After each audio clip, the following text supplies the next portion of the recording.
आजकल छोटे बच्चों को, बड़े बच्चों को, बूढ़ों को, सबको ये बात सुननी है। आजकल लोगों को संस्कार नहीं है, जरा जरा सी बातों में झगड़ा करने लग जाते हैं। अपने से बड़ों से बात कैसे करनी चाहिए, क्या ये संस्कार नहीं है? भैया बोलो। छोटी छोटी बातों में झगड़ा कर लेते हैं, गालियां आप निकालने लगते हैं, क्या ये आपके संस्कार हैं? नहीं। संस्कार हमें ऐसे हमारे अंदर हो कि हम सहनशील बने। सहनशील होना सबसे श्रेष्ठ संस्कार है। कोई हमारा अपमान कर रहा, गाली दे रहा, कहाँ ध्यान देंगे भैया? चलो, ये एक संस्कार है। किसी को डांटना है तो कमरे में ले जाके डांट दो। अब मैं यहाँ आपके बीच में किसी को गालियां देने लगूं, डांटने लग जाऊं जरूरत से ज्यादा, ये संस्कारहीनता है। ये संस्कार, कई लोग ना अपने गुस्से को सबको दिखाना चाहते, देखो जी हम गुस्से वाले हैं, हमारे गुस्से से डरो। कई लोग अपने गुस्से को दिखाकर वो ये चाहते, ये प्रदर्शित कर रहे हैं कि हमारे को बहुत गुस्सा आता है और आप डरो, वो जोर जोर से। कई लोग तो जब उनका मूड झगड़ा वगड़ा करने का होता है ना, तो वो अपने घर के बालकनी में बाहर आ जाते हैं और बाहर आके फिर गालियां देते हैं, ताकि जमाना सुने कि हम कितने बड़े नालायक मूर्ख हैं। और वो अपने आप को ये सोचते हैं कि हम बड़े समझदार, बड़ा अच्छा काम कर रहे हैं। हम उन लोगों को ये लगता है कि हम बहुत अच्छा कर रहे हैं, सबके बीच में हम गाली दे रहे हैं। क्यों? सही है? जरा मर्यादा में रहा करो। झगड़ा हो, बात विवाद हो, पति पत्नी का भी झगड़ा हो तो कमरे के अंदर ही आवाजें रहें, चार दीवारी के बाहर आवाजें ना जाएं। भाई भाई का भी झगड़ा हो तो कमरे में बैठ के ही सलटा लो, उसे ठीक कर लो। पिता पुत्र का झगड़ा हो, जमाना सुनेगा, आप तो झगड़ा करके कल एक हो जाओगे, पर जमाना कहेगा अरे ये तो भाई भाई लड़ते हैं, ये तो बाप बेटे लड़ते हैं, ये तो पति पत्नी लड़ते हैं। उनको नहीं पता कि अब आप लोगों की लड़ाई खत्म हो गई, कट्टी नहीं दोस्ती हो गई, लेकिन लोग तो उसका मजाक बनाएंगे। इसलिए बोलने का भी एक संस्कार हो, हम कैसा बोलें, किससे कैसी बात करें, ये तरीका, तौर तरीका सीख लेना चाहिए। जब भी घर में कोई अतिथि, सबसे पहली बात ये है, आप अपने बच्चों को झुकना बिल्कुल नहीं सिखा रहे हैं। आजकल बच्चों को प्रणाम करना नहीं आ रहा है कि कैसे प्रणाम करें, घुटनों को ही छू लेते हैं ना। मेरी माँ, अपने बच्चों को बचपन से प्रणाम करना सिखाओ, दंडवत करना सिखाओ। लेट के प्रणाम किया जाता है अपनी माता को, पिता को, भगवान को, गुरुजनों को सिखाओ, बताओ, आप भी करो।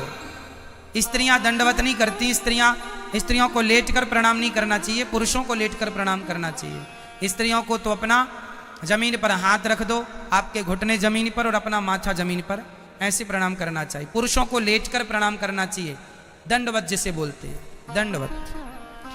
तो प्रणाम करना भी नहीं आ रहा है आजकल लोगों को। बातचीत करने का तो सवाल ही नहीं है, कैसे लोग बातें करते हैं। आजकल के नौजवान भाई लोग हमारे तू तड़ाक करके बात करते हैं, रे और बे के बिना तो बातें होती नहीं है। क्यों रे, क्यों बे, है ना? हर बात पर रे और बे और गाली और संग में, ये सब संस्कारहीनता है। इससे अच्छा मैसेज नहीं जाएगा समाज में, आप अच्छे व्यक्ति नहीं कहलाएंगे। प्रसन्नता से अच्छी बातें, अच्छे संस्कारों के साथ जीवन जिया करो। आजकल हमारी बहनों के, माताओं के संस्कार बिगड़ रहे हैं। संस्कार सब जगह काम आएगा। आप बड़े से बड़े पद में हैं, पोस्ट पर हैं, पर संस्कार काम आता है।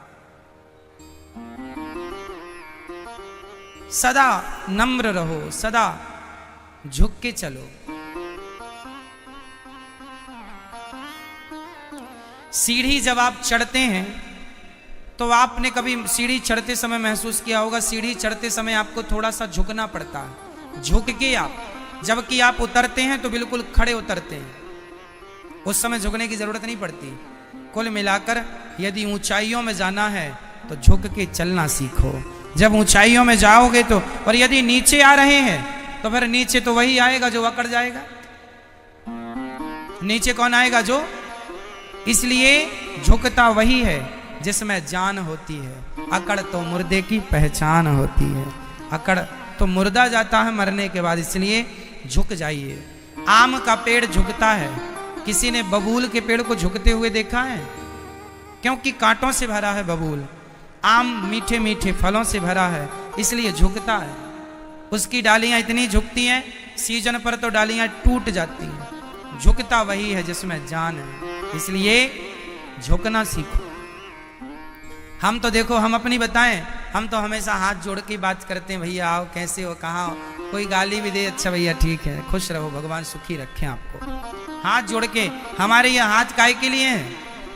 गला दबाने के लिए नहीं, हाथ जोड़ के रखो, है ना। ये सरलता अच्छी है। सबसे हमेशा यूं ही बात किया करो, भैया ठीक, आइए आइए। ये आपके संस्कार हैं। हम हाथ जोड़ की बात करते हैं। हम जब भी भागवत करने कहीं नगर शहर जाते हैं ना, तो शोभा यात्रा जब होती है तो हम बैठते हैं, आप लोग रथ ले आते हैं, रथ पर बैठते हैं, तो फिर हम पूरे नगरवासियों को जितनी देर बैठेंगे पूरे टाइम हम हाथ जोड़ के सबका अभिवादन ही, जो दिखता है हमें, माता बहनें, खिड़की दरवाजे, अपने घरों से, कोई अपनी दुकान से, गली से, सबको हम जय श्रीमन्नारायण, सबको राधे राधे, सबके लिए हाथ जोड़ के अभिवादन करते हैं। सबका स्वागत, सबका कल्याण हो, ऐसे ऐसे, है ना। कई लोगों को हम हाथ जोड़ के ऐसे करते हैं और वो लोग ऐसे खड़े रहते हैं, उनको कुछ हो ही नहीं रहा। क्यों नहीं हो रहा? गलती उनकी नहीं है, संस्कार ही नहीं मिले बेचारों को कि जब कोई आपके सामने हाथ जोड़ के आपका अभिवादन, हाथ जोड़ने वाले को आप कमजोर ना समझिएगा।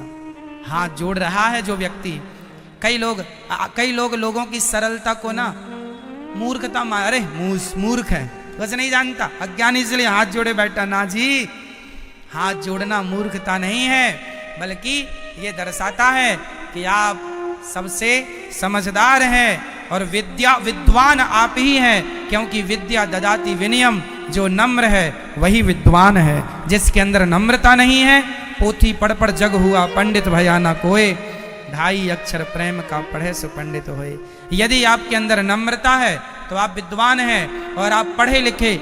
यदि आप अकड़ू अहंकारी हैं तो फिर आप जैसा मूर्ख कौन होगा? उसे आप विद्वान ना समझिएगा, जिसे अपनी विद्या का घमंड है। अच्छा बताइए, विद्या क्या देती है?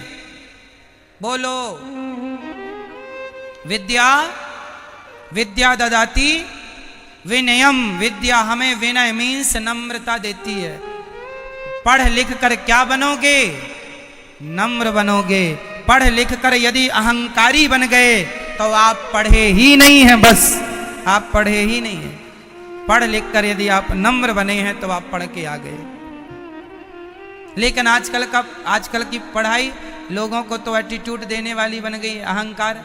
आजकल के बच्चे कोई पीएचडी कर बस ले लो साहब, सीधे नहीं चलता, उसको गर्मी में पीएचडी किए बैठा हूं, जहां जाए मैं पीएचडी कर लिया हूं, मेरी तो ये डिग्री देखो, व्हाट्सएप में लिए घूमता रहता, लो देखो। क्या करेंगे हम? अचार बना के खा लें तुम्हारी डिग्री का? हमें क्या करना तुम्हारी डिग्री से? हमें तो इससे मतलब नहीं है कि आपके पास डिग्री कितनी है, हम तो प्रत्यक्ष ये देख रहे हैं कि आपके अंदर नम्रता कितनी है, सहजता कितनी है, आपके संस्कार कैसे हैं, आप इंसान कैसे हैं। आपकी डिग्री कितनी, हमें क्या, आप कितने अच्छे इंसान हैं, ये आपकी डिग्री देख के पता नहीं लगेगा, ये आपका व्यवहार देखकर पता लगेगा कि आप कितने अच्छे इंसान हैं। क्यों जी? सही है, आपके बहुत अच्छे नंबर आए हों, बहुत अच्छे अंकों से आप पास हुए हों, अच्छी डिवीजन बनाए हों, लेकिन आपके संस्कार अच्छे नहीं है तो हम क्या करेंगे? डिवीजन का, आपके डिवीजन का हम क्या करेंगे बताओ? मैया समझ आ रही है? इसलिए बहू बहुत पढ़ी लिखी हो या बहुत संस्कारी हो, बताइए कौन सी अच्छी कहलाएगी? बहुत पढ़ी लिखी है पर संस्कार बिल्कुल नहीं है। एक दिन एक बहू आई, जीन्स पहने घर में बैठी है, उसकी माँ झाड़ू लगा रही है, पोंछा लगा रही है और भोजन बना रही है, पढ़ी लिखी है, डबल पीएचडी है, सरकारी नौकरी में प्रोफेसर है, लेक्चरर है। सास अपना बेचारी भोजन बना रही है और बहू बैठी अखबार पढ़ रही है। तभी उसके पति को लगा राम राम मेरी माँ काम कर रही है और मेरी पत्नी बताओ बैठी है। तो उसके पति को लगा मैं करूंगा तो शायद इसको कुछ शर्म आएगी। तो उसके पति ने अपनी माँ से झाड़ू ली, माँ आप झाड़ू तो मैं लगाऊंगा झाड़ू। माँ बोली ना बेटा तू क्यों लगाएगा, मैं लगा रही हूँ। तो वो माँ बोली मैं लगाऊंगा, बेटा बोला मैं झाड़ू। तो उस मैडम ने कहा अरे लड़ते क्यों हो, बांट लो, आज तुम लगा लेना कल वो लगा लेगी। उन्हें तो लगा था कि शायद इसे शर्म आएगी तो ये पकड़ के नहीं जी आप ना करो, हम बहू है। लेकिन आजकल डिग्रियां हैं, संस्कार जरा सा नहीं है। सही है, वो कह रही है एक दिन तुम कर लेना एक दिन तुम कर लेना, पर करो तुम लोग ही, हम नहीं करेंगे। हमसे कोई उम्मीद मत करना, हम तो खटिया तोड़ने आए हैं बस। हम तो कमाती हैं, तुम्हारे बाप का थोड़ी खा रही हैं, अपनी तनख्वाह लेती हैं खाती हैं। अच्छा महिलाएं नौकरी चाकरी करें अच्छा है, लेकिन एक बात और है कि पुरुष सारी जिंदगी परिवार का पेट भरेगा तो ज्यादा घमंड नहीं करता, पर यदि पत्नियां कमाने लग जाएं तो वो ज्यादा अकड़ दिखाती हैं कि मैं कमाऊं, जबकि पति कमाए तो वो अकड़ नहीं दिखाता। इसलिए मैं आप महिलाओं से हाथ जोड़ता हूं कि आप लोग कमाया करो। आज के जमाने में पति पत्नी दोनों का कमाना ठीक है, कमाओ पैसा खूब कमाओ, पर आप ये ना अरे मेरा पति तो कुछ नहीं है, तेरे से ज्यादा तो मैं कमाती हूँ, तू तो ना मर्द है, चल चूड़ियां पहन ले। अब ये तुम्हारी कमाई का कोई अर्थ निकला कि तुम अपने पत्नी को ही गाली देने लग गई। अरे कुछ नहीं जानता, मैं 50,000 कमाती हूँ, ये तो 25 कमाता। ले तो तुम पैसा इसलिए कमा रही हो।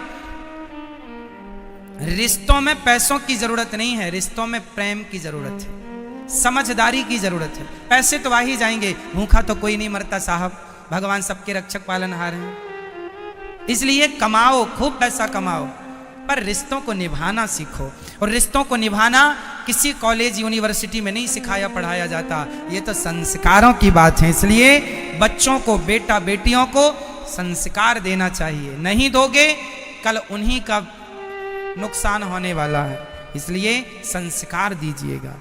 बेटों को संस्कार दो कि नारियों का सम्मान करो, ताकि जो पत्नी आएगी उस पर अत्याचार ना करे। और नारियों को, स्त्रियों को, बेटियों को संस्कार दो कि बेटा ससुराल जाना है तो वहाँ माता को, सास को माता, ससुर को पिता और पति को भगवान मानना है। पहले की माँ अपनी बेटी को यही संस्कार देती थी कि बेटा तेरी सास तेरी माता कहलाएगी, तेरे ससुर तेरे पिता कहलाएंगे, तेरा देवर तेरा भाई कहलाएगा और तेरे पति तेरे देवता कहलाएंगे। लेकिन आजकल की माएँ ये ना कह के बेटा जाओ कोई तकलीफ हो जरा फोन लगा देना, तुरंत गुंडे भिजवाएंगे।